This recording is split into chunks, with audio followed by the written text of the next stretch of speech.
I call Stuart William Seal.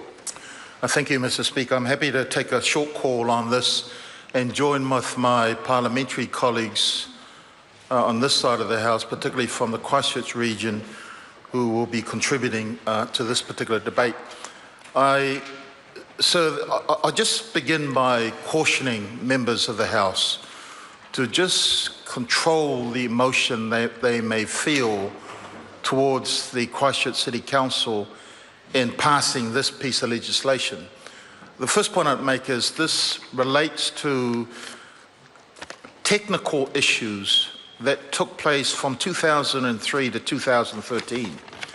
It is not necessarily the fault of the present mayor or the present councillors. Second point I'd make is that we're talking about technical issues, sir, that essentially the council had been doing the right thing, except they didn't cross the T's and dot the I's as expected by legislation. The third thing, the point I'd make in just cautioning members of Parliament, and particularly that side of the House, is I'm somewhat sympathetic to the local government sector in our country, particularly because when members of this House become scathing of the work that local government do on behalf of their constituent, it seems like we're seeing them as an extension of the public sector or a government department, and that's just not the case.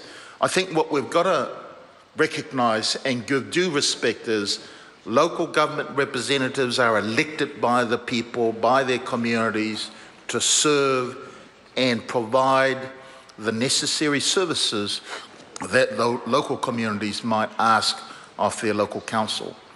And then thirdly, sir, I agree, fourthly, I agree that retrospective legislation, rates validation, is something that many of this House are rather reluctant to agree with. But in this case, sir, precedence has been set.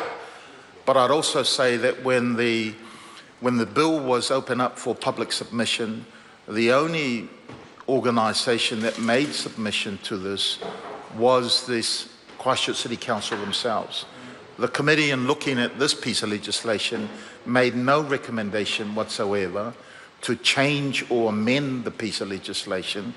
And I have to say, sir, by all intents and purposes, as far as I can see from my own eyes, the council rightly have done the right thing by bringing this piece of legislation to the House to cross the T's, dot the I's, so that they are within the laws as requirement. But that also raises another question, that often when I've heard members of the House sort of ridicule or condemn local government sector, and I'm referring mainly to the government members, I would just ask them, just be cautious and be careful with that attitude.